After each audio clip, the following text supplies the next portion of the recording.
मैंने आज ये तो देख लिया, अगर आपके पास पैसा हो तो आप एफआईआर भी बदल सकते हो, और इस चीज़ को प्रूव करूंगा। पर उससे पहले लड़ाई किस बारे में हुई, क्यों हुई, हम इस बारे में बात नहीं करेंगे।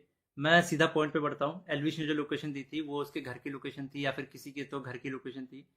और मेरा इंस्टिंक्ट बोला कि मुझे उसे अपने लोकेशन में बुलाना चाहिए, जो एक पब्लिक लोकेशन हो।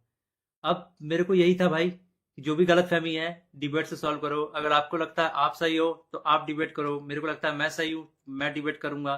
तो कुल मिला के शब्दों से ही जीतना था इस चीज को। और मैंने पूरी तैयारी की थी। मैंने वहां पे सोफा वोफा सब लगाया था कि जब एलविश भाई आएंगे तो वहां बगल में बैठेंगे, ये वो फलान ठिकाना। लेकिन जैसे ही वो आए, एक तो अटैक करना शुरू कर दिया, ऊपर से बहुत सारे बंदों के साथ आए। ऊपर से ये भी नहीं था कि वन ऑन वन फाइट हो, उसके साथ उसके कुछ बंदे थे, वो भी मदद कर रहे थे उसकी। इस तरीके से मदद कर रहे थे कि मैं कुछ कर ही नहीं पा रहा था, क्योंकि मेरे को दो तीन लोगों ने पकड़ लिया था अगल बगल से। अब जब लड़ाई हुई, लड़ाई के बीच में ही एलविश ने मेरे को लगभग ये अपने घुटनों से नाक पे मारा, कई बार हाथों से मेरे सिर्फ मुंह पे मारा। और जब मारा उसके बाद उसने बगल से एक फोन भी उठाया जो दूसरे एंगल पे रिकॉर्डेड है, और फोन से मेरे स्पाइन पे मारा। और आप सभी को पता है अगर स्पाइन पे गलती से भी स्पाइन टूटता है तो आप जिंदगी भर के लिए लावारिस हो सकते हो, अपाहिज हो सकते हो। तो उसके बावजूद उसने मारा मारा। और उसके बाद उसने क्या किया, जान से मारने की धमकी भी दे दी। अब जान से मारने की धमकी एक दो बार नहीं दी, मल्टीपल टाइम्स दी। कम से कम जितना मुझे पता है 3 बार तो दी ही थी उसने धमकी जान से मारने की। और ऑफ कैमरा भी उसने कई बार जान से मारने की धमकी दी। अब ये सब होने के बाद जब लड़ाई वड़ाई खत्म हो गई, तो उसके बाद वो वापस जा रहे थे, तो वो जो बंदे लाया था उनमें से कुछ बंदे मेरे को, मतलब होता है ना एक प्यार से धमकाने वाला सीन, कि भाई सॉरी बोल दे, क्यों ले रहा है पंगे, ये वो।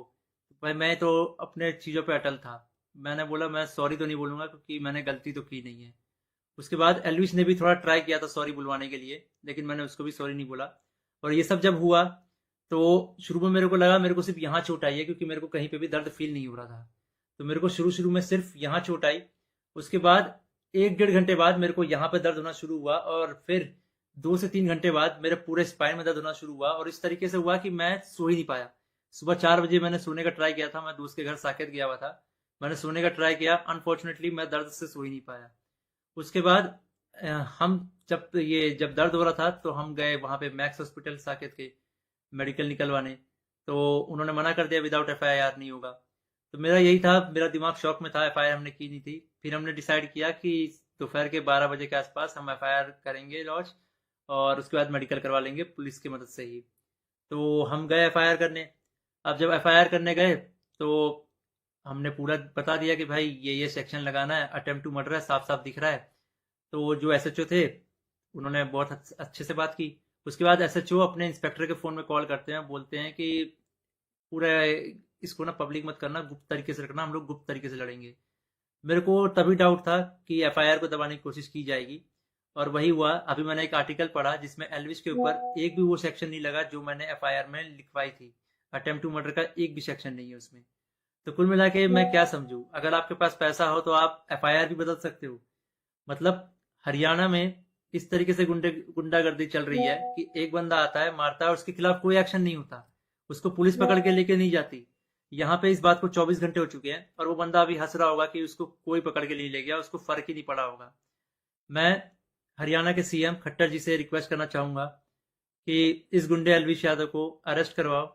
इसका बैकग्राउंड बहुत खराब है, जिस तरीके से ये यूथ को इंस्पायर कर रहा है, वायलेंस को प्रमोट कर रहा है, उससे साफ साफ पता लग रहा है यूथ बहुत गलत वे में मोटिवेट हो रही है इससे। और ये चीज़ बहुत ही खराब है।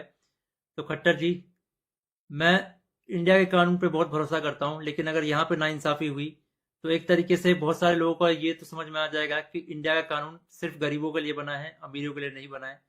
तो मैं नहीं चाहता कि ये कानून भी, ये एफआईआर भी दब जाए।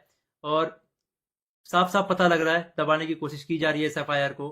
अगर ये एफआईआर दबता है तो ये इंडिया के कानून की हार है। मैं आप लोगों से रिक्वेस्ट करूंगा, गुरुग्राम पुलिस को और खट्टर जी को इस ट्वीट में टैग करो, और उनको रिक्वेस्ट करो कि एलविश यादव को जितनी जल्दी हो सके, इस गुंडे को जितनी जल्दी हो सके अरेस्ट करा जाए। क्योंकि अगर कोई भी ऐसे मार के निकल जाएगा और फिर अपने स्टोरी में डालेगा कि भाई वर्क डन, तो खुल्लम खुल्ला यही है कि वो वायलेंस को प्रमोट कर रहा है, और उसको पता है कि उसका कोई कुछ नहीं बिगाड़ सकता। तो एक तरीके से ये इंडिया के कानून की हार है। तो अभी जो मैं एफआईआर लिखवा के आया था, मुझे उसकी कॉपी भी नहीं मिली, और मुझे लगता है मिलेगी भी नहीं। बोला तो वैसे सुबह मिल जाएगी, लेकिन आई डोंट थिंक सो, क्योंकि आर्टिकल में साफ साफ दिख रहा है कि एफआईआर के जो सेक्शन है वो बहुत अलग किए गए हैं। तो इंडिया के कानून का मजाक ना बने, तो आप लोगों से एक आखिरी बार रिक्वेस्ट है, सीएम खट्टर जी को गुरुग्राम पुलिस के ऊपर टैक्स अटैक किया जाए, ताकि ये मामले को वो लोग सीरियसली ले। इन द एंड, अगर इस बीच में मुझे कुछ भी होता है, मेरे पे कोई भी जानलेवा हमला होता है, इसका जिम्मेदार एलविश यादव होगा, या फिर उसके दोस्त होंगे, या फिर गुरुग्राम पुलिस होगी जिसने मेरे एफआईआर को पूरा का पूरा बदल दिया, और पता नहीं क्या एफआईआर लिख दिया। और ये ये इंडियन कानून की बेइज्जती है, ये तो मैंने देख लिया। कुछ नहीं भाई, अगर तुम्हारे पास पैसा हो तो कुछ भी कर सकते हो, ये तो मैंने देख लिया भाई।